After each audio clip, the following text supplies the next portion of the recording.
Every festival carries a story. Some stories carry truths that never grow old. Ganesh Chaturthi is one such celebration. We bring home idols, offer sweets, sing bhajans. But behind the colors, the music, the modaks lies a tale of love, of anger, of wisdom, and of letting go. Today, let's pause and sit with the stories of Lord Ganesh.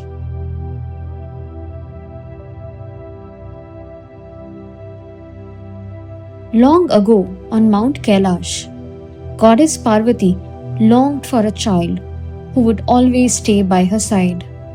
One day, as she prepared for her bath, she took the fragrant sandalwood paste from her body, shaped it into a boy, and breathed life into him.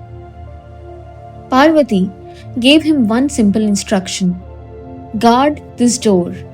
Let no one pass while I bathe.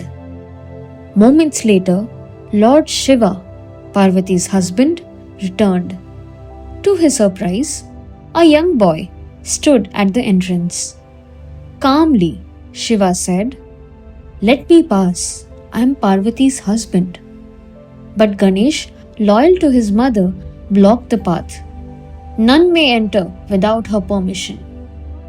Even Shiva's attendants tried to push past, but the boy, small as he looked, defeated them all. His strength was beyond measure. Shiva's patience broke. With his trident, he struck, and the boy's head fell to the ground. When Parvati emerged, saw her son lifeless, her sorrow shook the cosmos.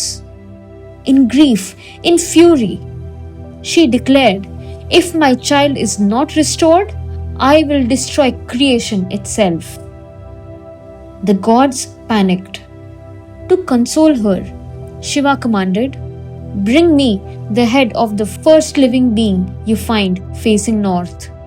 His attendants returned with the head of a young elephant. Shiva placed it on the boy's body, and the life returned. Shiva blessed him. "From today, you are Ganesha, leader of my attendants. You will be worshipped before every other god, remover of obstacles, and giver of wisdom." The heavens rejoiced. Parvati embraced her son again, and so the elephant headed child became the most beloved of all gods.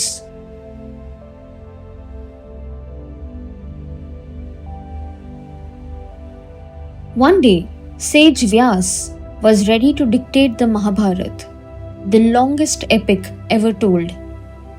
He needed someone who could write it without pause. Only Ganesha had the ability to do that. But Ganesh set a condition: "I will write without stopping, but you must recite without pause." Vyasaji agreed, but with a clever twist. "You must not write any word unless you fully understand its meaning." As Vyasa spoke, Ganesha's quill broke. The epic could not wait. Without hesitation, Ganesha snapped off one of his tusks and used it as a pen, continuing the scripture without interruption. That is why he is also called Ekadanta, the one with a single tusk. The broken tusk became a symbol, a sacrifice for knowledge, persistence over perfection. He reminds us, wisdom is not about keeping everything intact. It is about giving what is needed, even if it costs you a part of yourself.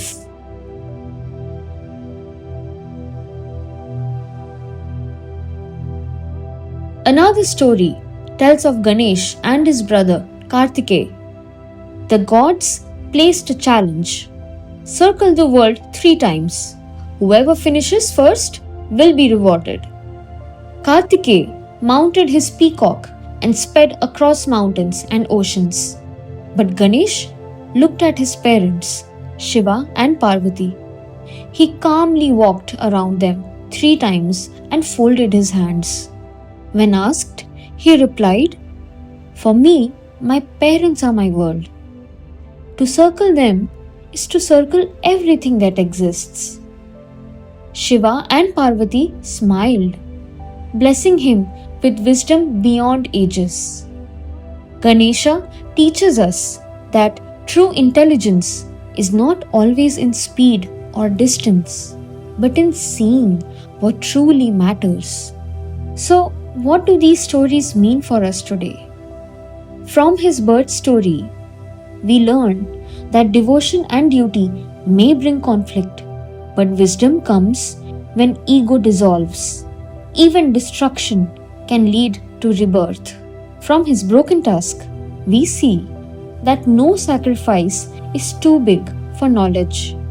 Perfection is not necessary, sincerity is. From the race with Kartikeya, we realize that sometimes the shortest path to truth is not in running faster, but in seeing deeper. And from Ganesh Chaturthi itself, we learn the greatest lesson of all, Visarjan.